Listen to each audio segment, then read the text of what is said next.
beautiful people, it's Maya, and today's mission is to talk about how I got fired from my dream job and what I learned from that experience.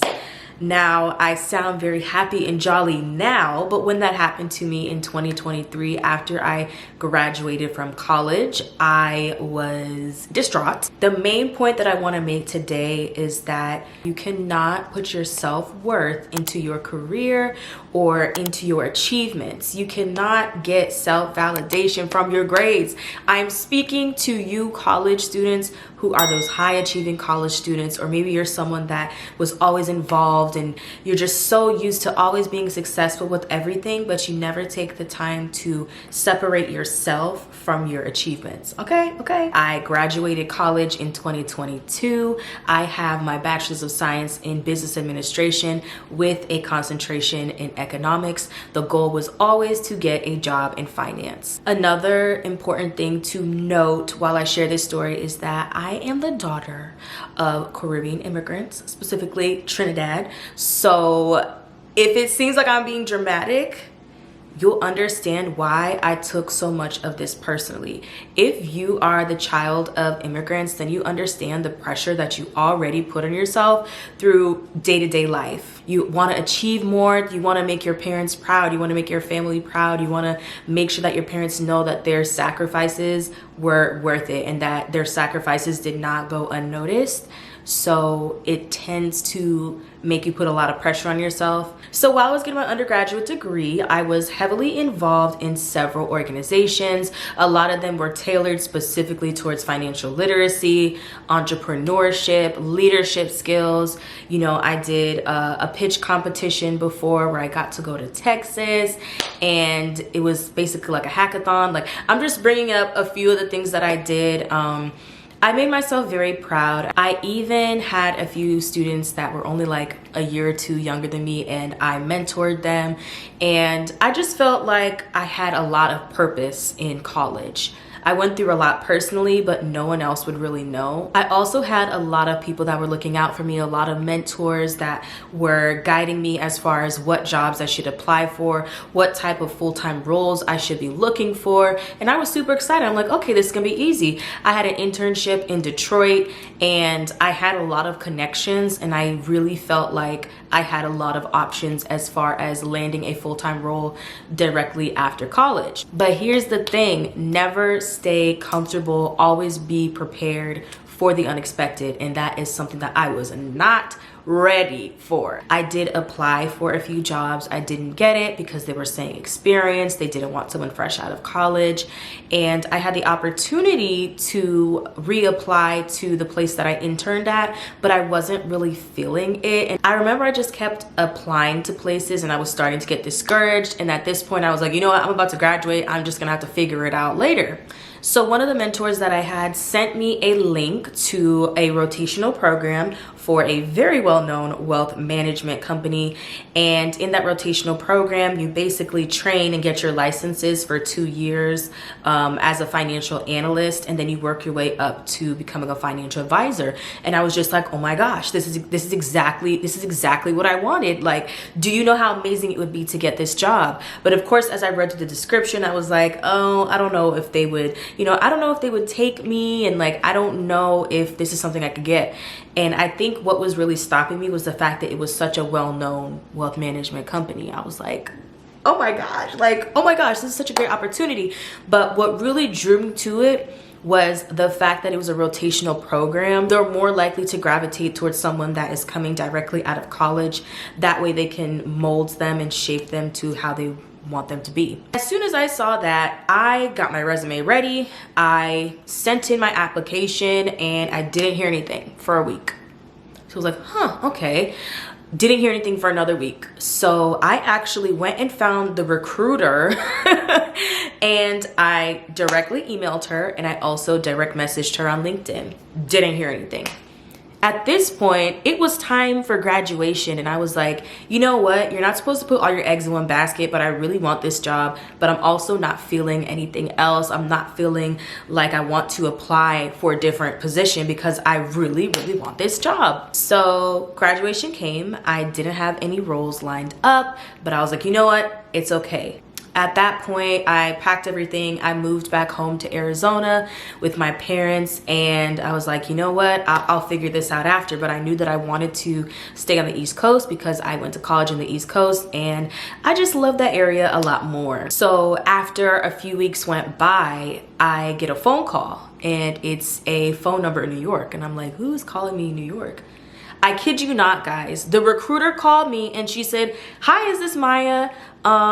Well, we have time for interviews, but the only availability is tomorrow. And I think this was like a few days after Christmas. And I was like, what? Like, what? Ah! I was so nervous, but I was like, you know what? I'm going to prepare. You know, everything has led up to this moment. Do you know how great it would be? Do you know how impressed my mentees would be? Do you know how impressed my mentors would be? How impressed my family would be if I work at this specific company that is so well known? Like, this is all that was going through my head, guys.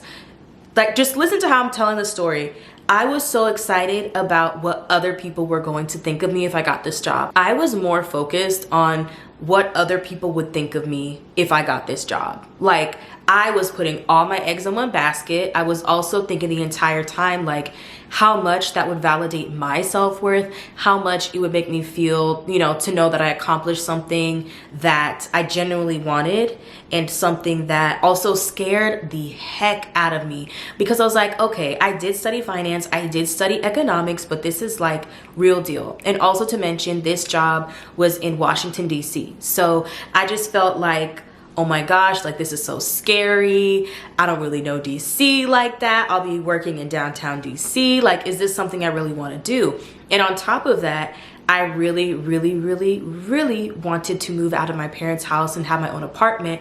And guys, this specific job was paying very well to where I could afford everything that I wanted. I could afford a new apartment. I could pay my bills. I could save money. So I really wanted this, not only for the money, but for the experience, for the doors that it was gonna open for me. I say all that to say, the stakes were very high. So when the recruiter called me and told me that the interview was going to be the very next day after I did not hear from them for weeks, oh, I was ready. So I remember I wrote down potential interview questions. I was doing research on the company. I was watching other people's experiences at this company, and I was putting my all into it. I stayed up very late just trying to prepare for the interview. I remember I spoke with my parents. I got some motivation. I took my deep breaths, and I was like, okay, I can do this.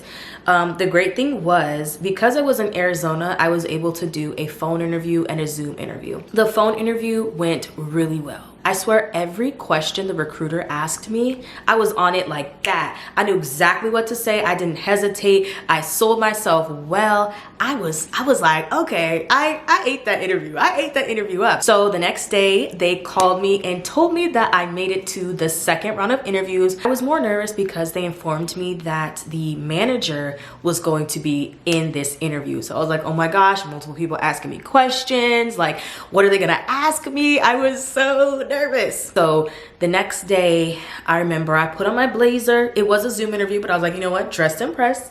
I put on my blazer. I took my deep breaths. I was just like, you know what? This is the moment that you have been waiting for.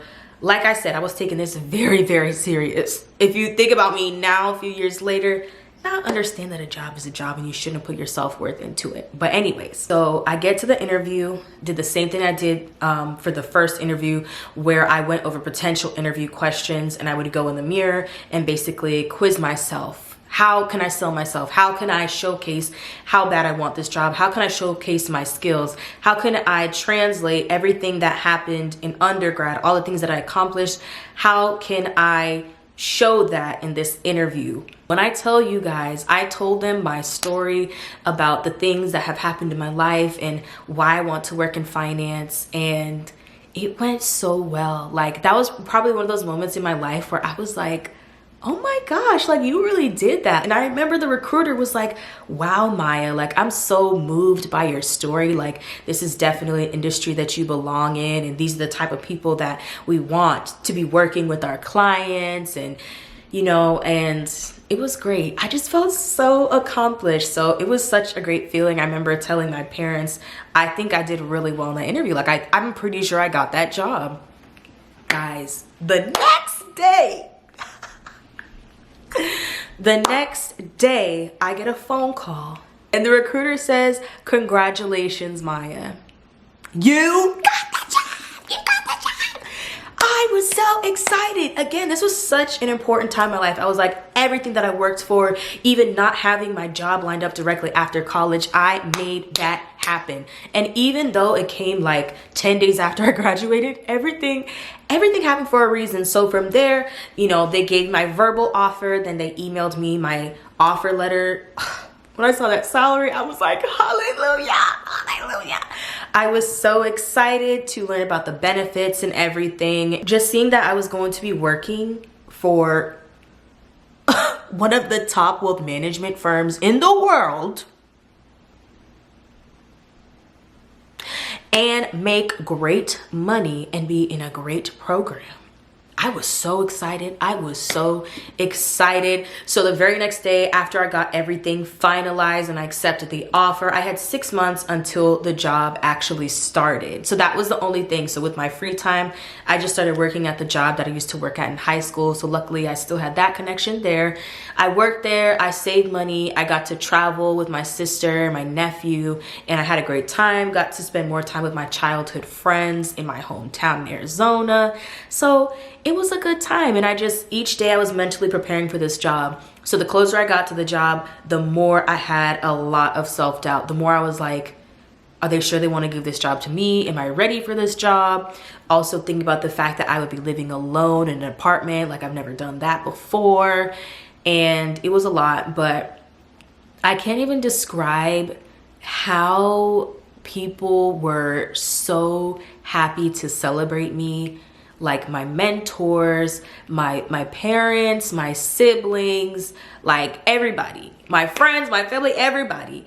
And then I made a LinkedIn announcement, which I would never do again, but I made a LinkedIn announcement about the role, and it was just crazy to see all of the admiration. It gave me so much validation within myself, and at the moment it was great, but after a while it became detrimental to me, because imagine what can happen when people have filled you up, and then all of a sudden what you work so hard for is taken away from you. You don't really know who you are anymore. It is a tough experience. Let's get into how the role was. So for starters, I was only at this job for almost 5 months. The experience was very interesting. So I'm not gonna name specifically who the company is, but they have a bit of a reputation. It's very cutthroat. Like when you think about like people in finance being very serious, being very cold, that's pretty much how it was. So in comes me. I remember I was wearing a red suit and people are just like, who is this? And it's in this really nice tall building in downtown DC. You know, like you have to have a badge to scan in the elevator, security, the whole 9 yards. And I walked in and I saw how many people there were, and I was just so nervous. Keep in mind, I'm a very shy, very introverted person. So I knew that I had to push myself and socialize, because I did not want people to think that I was stuck up or something. So luckily I did meet 2 or 3 coworkers that welcomed me with open arms. They helped me study for my exams. They gave me the ins and outs of the company, you know, all the tea on the different coworkers, the different financial advisors, who I should, you know, start to speak with. That way I could line up some opportunities as I go through this rotational program. So I did meet some amazing people that really helped me to this day. Did they abandon me after I was not at the job anymore? Yeah, but they were great at the time. So I introduced myself to a lot of the people, and the way it's set up, like there were interns when I started. There were interns, they sat me next to the interns, and then all of the like entry level people. So the girl that I was sitting next to, turns out she actually went to the same university as me. And I found that out through conversation. So I was like, wow, like you graduated like a few years before me. Like I've never seen you before. You know, it was really great to have a friendly face, and she really helped me a lot. There were some people who would complain about their job every day, so that was hard to hear.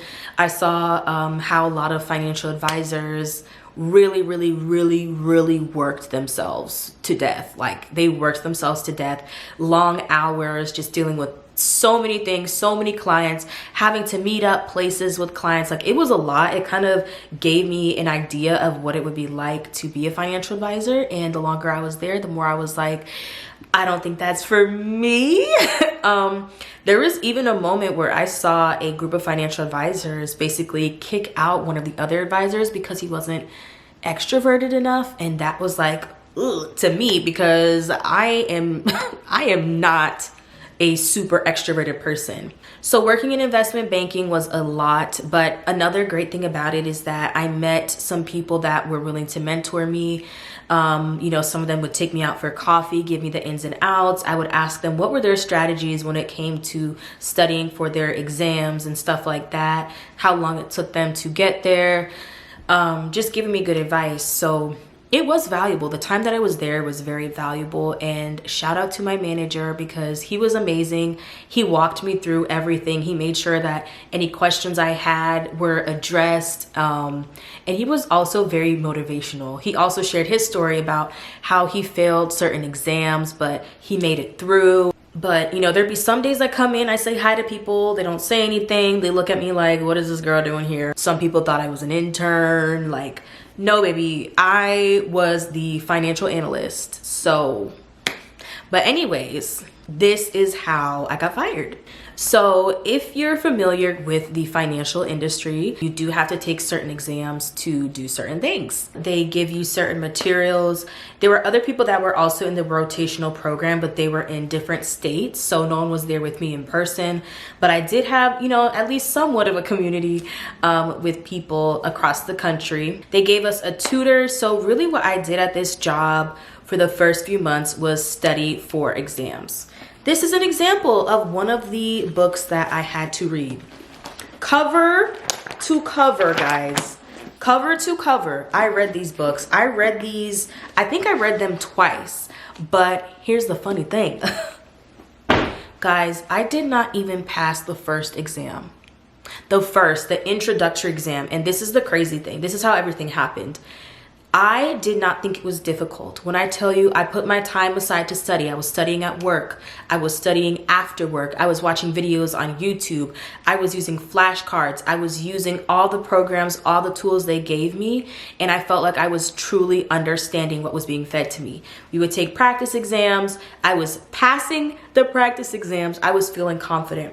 So basically how it works, you have to schedule your exam to take it in person or take it virtually, however you want to do it. I felt prepared for the exam. My manager wished me luck.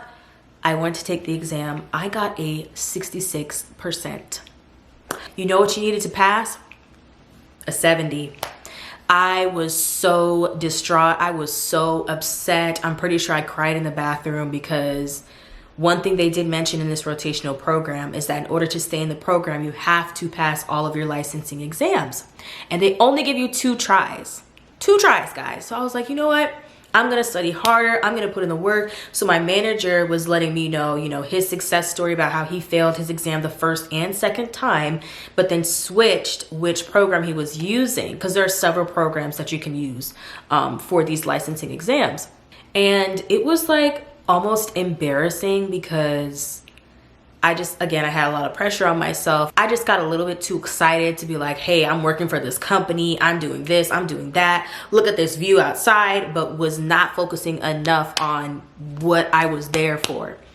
So it was kind of like, after not passing that exam, it was kind of like a switch. Like, I really locked in. I also made sure that I wasn't overstudying because I feel like I really was very nervous during the exam. So after that, they gave me an additional 3 weeks to study for the exam. I did things differently. I feel like I did things more efficiently. I felt so prepared. I was passing my practice exams with like an 80% or over a 70%. So I was super excited. I got direct help from some of the other people in my cohort that did pass that exam, and they gave me some advice, so I was super excited. Now, what was really discouraging was that the person that was in charge of like our cohort, she basically was telling me, if you can't pass this exam another time, then I guess you'll be looking for a different job. Hopefully you can find a job in time. And I was just like, okay, honey, you can leave that negativity at the door. I remember I was so upset, and I told my manager, like, Like who is this lady? I understand, you know, trying to let me know that the stakes are high and that I need to pass this exam in order to stay in the program. That I get, but there's also a way that you can communicate to people. Like, don't tell me, hope you can find another job in time. Like, bye. Guys, I'm leaving out a huge part. So when I was taking that exam for the first time, this lady who I did not really like over there, she told me that I should take the exam virtually. So basically it's a proctored exam, like there's literally a person watching you. I had to take out the piercings in my face. It was so weird. But anyways, I was like, okay, I'll do it virtually because maybe I would be less nervous. I got electrocuted from my blender. I had serious anxiety, things were falling, everything. It was basically a terrible morning. And then when I did that exam and I got that 66, that was basically the cherry on top. So that's the main reason why I was like, I think I was just nervous. And the coworkers that were very helpful to me informed me that I should take it in person because then I could use notes. Not notes where you get to write everything beforehand, but they give you a blank sheet of paper a few minutes before the test that you can write down basically everything that you can remember, basically giving you a brain dump. So I was like, okay, let me go do that in person. Guys, it was a very stressful environment. There were people taking exams for multiple careers. There were people taking exams in nursing. There were people taking their certifications in IT. Like everyone was just super stressed. And I was just like, okay, let me get this over with. So I sat down, I did my brain dump sheet. I felt so confident in the test. Like after the questions, I was like, that is easy. Oh my God, I got it. Boom, I'm passing this test. Guys, I got a 68. 68 this time. So I went from a 66 to a 68. And I was so upset because I was like, after all that studying, after all that hard work, you're telling me I only improved by 2%? And at that, I didn't pass the exam? Oh, I was freaking out. I was freaking out really bad. I was literally like, oh my God, what am I gonna do? Oh my God, does that mean I just lost my job? Did I just lose the job that I worked so hard for? That was literally my dream. Like all of this pressure, everything, oh my gosh, like this validation that I received, the money that I'm receiving, the lifestyle that I was envisioning is about to be taken away because I couldn't pass this exam. Like what is gonna go, what is going on? So as soon as I walked out, I remember I texted my manager. I was like, I didn't pass. Like I didn't pass. I don't know what to do. And he was like, oh my gosh, it's okay. No worries. Like we're going to discuss our plan tomorrow as far as what we can do. And I was like, okay, feel good with that. Told my family and they were like, what? Like what? You didn't pass the exam? And I was just like, no. And again, like my parents, they're very supportive. They're very loving. But I think that, you know, the expectations were high. The expectations were high. They knew that I moved across the country for this job. And so of course they were shocked. Seeing the word fail, it just did something to me. It did something to me. I was like, oh my gosh, I'm literally a failure. And I haven't even really done anything for the role yet. You know, like I introduced myself to a lot of people. There were pivotal moments. I literally met the president of this company and it was such a great experience. The way that I can persevere through things should seriously be studied. The day that I was meeting the president, my skirt ripped directly in the front. So I had to pull my undershirt over so that no one would see that there was a huge hole in front of my pants. But I met him, told him my story, you know, told him, you know, why I was so excited to be there. And he was like, you should be so proud of yourself. You were picked out of over 1,000 candidates and we chose you. You should be super proud of yourself. And that was just a great experience. And he was basically telling me his story, how he got into the company. I bring that up to say I was in that moment of seeing that I failed the test. I was thinking about all the things that I accomplished while I was there in that short amount of time and how excited I was to be in an environment like that. The next day I go to work and when I tell you I was so stressed that my body actually started breaking out in hives. That's never happened to me. I was so stressed, guys, and I ended up getting strep throat. Like, you know, when people say that, you know, you can get sick when you're stressed. I remember I had taken the whole week off and my manager had told me just study for the exam. I'm gonna take it again. He basically informed me that I was no longer in the rotational program, but I was still an employee. So basically I would forge my own path and work my way up to become a financial advisor, associate, and then a financial advisor. Or if I decided to be in a different direction within the company, I could do that as well. So like, you know what? It's okay. I may not be in the analyst program, but I can do something else. Yeah, all right. Then it came to Monday. Monday, September 18th. I will never forget this day.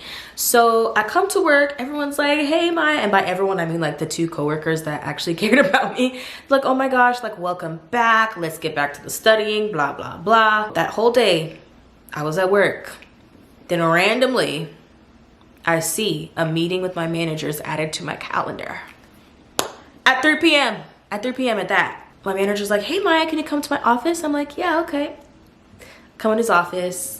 Very nice guy, amazing guy, great manager.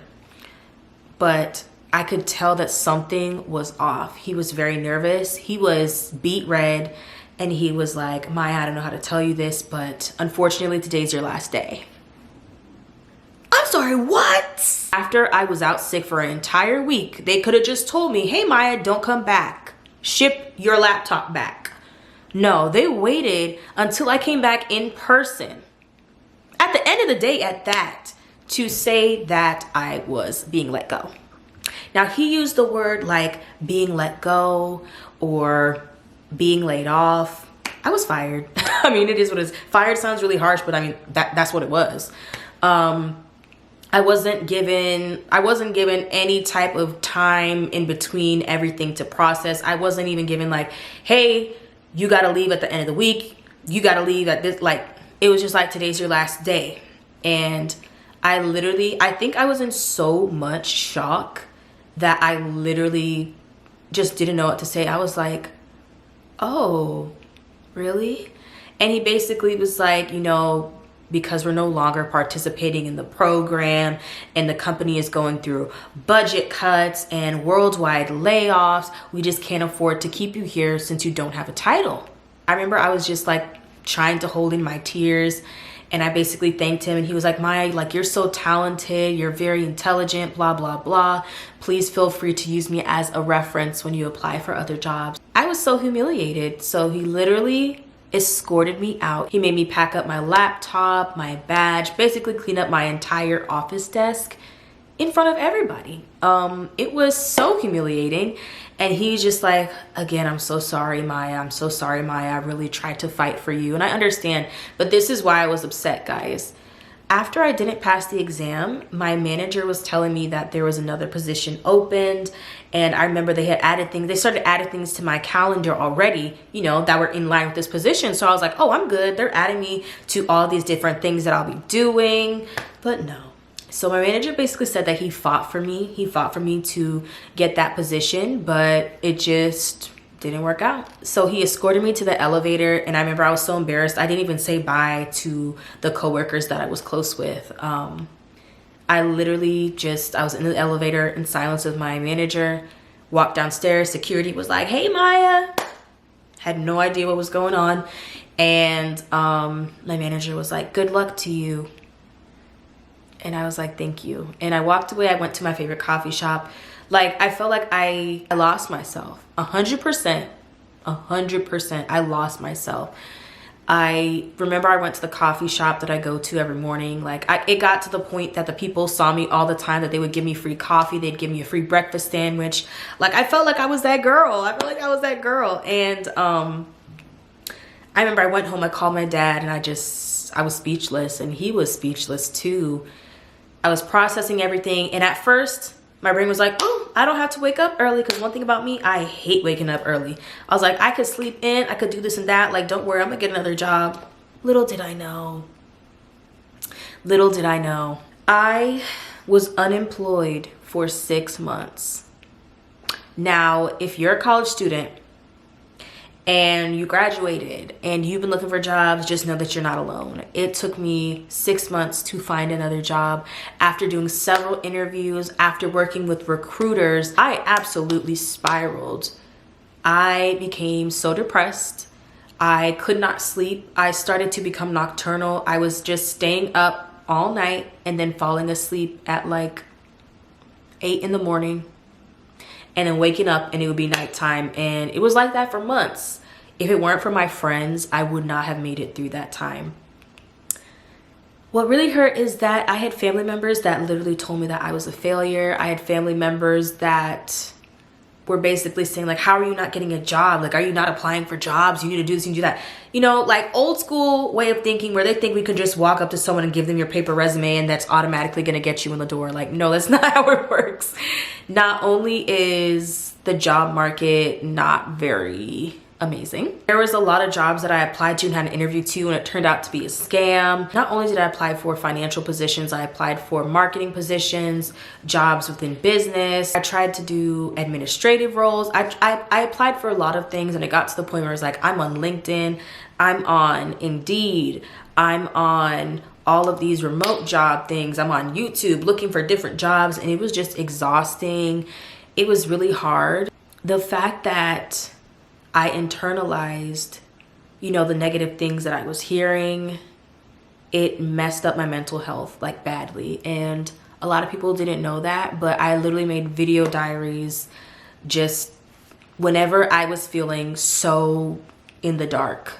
And I wish I could insert clips, but it would be videos of me crying or videos of me just sitting in silence feeling like I don't know what I'm doing with my life. I feel so lost.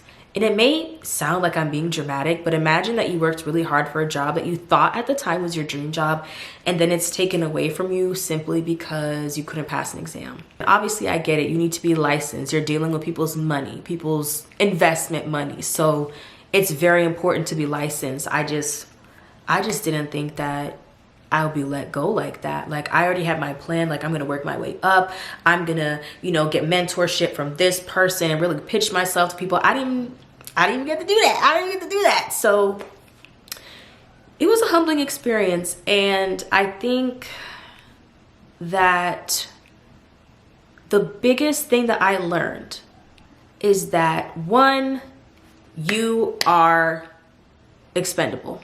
As long as you are working in corporate America, as long as you are working for somebody else, they can fire you at any time. Nothing is permanent. Never depend on one source of income, which is easier said than done because a lot of us have 9-to-5s where it can be very draining, and when you get home, you don't have energy to do anything else. I completely get that.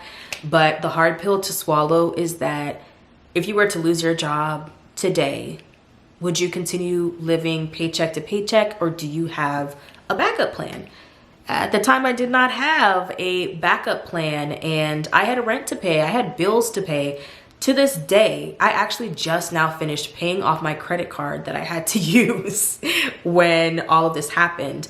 When you're super depressed and you're just stuck inside, and also I don't have a car, so I was just stuck inside. It was just like a battle with myself every single day because I just kept hearing those words like, you're a failure, you're a failure, you're a failure. You failed at this. How did you do all this in college, but you can't even survive the real world? It was to the point where a lot of the mentors that I had, they left my side. They were telling me, just move back home. They were basically saying, just give up. You're not going to find a job. It's already been a few months. Just go back home and start over. But to me, it was like, even if I go home, I'm still gonna have to find a job. I'm still going to have to take some risks in some things. I'm like, you know what? I might as well take the risk in staying at this apartment, adding debt to my credit card, and making it happen. It may not sound the best, but I knew within myself that I was going to get out of the situation, that I was going to find a job that was going to be very beneficial to my career. I was not going to give up. Like I said, I'm a very resilient person. I knew that things were going to work out. Now, towards the end, when I hit like 6 months of being unemployed, I was about to give up. I really was. But I also knew that it was going to be very expensive to pay 2 times rent in order to break my lease, and then have to find a way to put all my furniture somewhere and then move across the country back home. Like, I just didn't want to do that. In my head, it was like, that is not an option. Giving up is not an option. And I think at that point, I wanted to prove to my family, I wanted to prove to the people that were telling me to give up, I wanted to show them that I was going to come out of this situation on top. But the main thing that I really learned from this was that you cannot put your self-worth into a career. If you do, you will feel like you are nothing without your achievements. And that's why you find a lot of people in corporate America that at work, they might be the supervisor. They may have this amazing title, but if they're not at work, they're not a confident person, or if they're not at work, they don't know what to do with themselves. They don't know what to do with their time. And I just knew I did not want to be a person like that. I also learned that everything happens for a reason, because realistically, if I stayed at that company, I think I would be very mentally exhausted. Just the environment and the people that were there, it was not very welcoming, and I think eventually I would have left on my own anyway. Also, the industry is kind of boring to me now. I'm sorry. I still work in the financial industry currently. Is it my dream job? No. Do I really know what my dream job is now? Not necessarily, and that's okay. I'm still learning what's important to me. I'm still learning, you know, the type of job, the type of career that I'd like to have. I'm still finding myself. I'm still working on certain things, and this year I'm going to be more intentional about what I want to do moving forward. You know, I'm not in grad school, and I have a lot of friends that are in grad school, so I felt like I was a little bit behind. But I feel like the whole getting fired really kind of halted me from doing anything that I truly didn't want to do. So I don't want to just go to grad school just to go to grad school. I want to be very intentional with my time. This whole situation showed me that nothing is permanent. You know, in corporate America, they can fire you the next day, they can let go of you the next day, and you have to know within yourself that you are more than your job. You are more than your achievements. A job is a job. You are you. You are more than a job. You are more than your title. You are more than your experience. Like I said, you are more important than your achievements. You need to make sure that you are happy with who you are, no matter what, no matter where you are in life, no matter what your lifestyle is, no matter what type of house or what type of car you may have. You are amazing regardless. You are intelligent regardless. You are talented regardless. And I say that because, as you can tell from my experience, you need to be connected with yourself, or else you will lose yourself when certain things happen in life. I hope you enjoyed my rant. I hope that you learned something from this. And I hope that you remember that you are more than your job. You are more than your title. You are amazing. Thank you so much for watching, and stay tuned for more videos.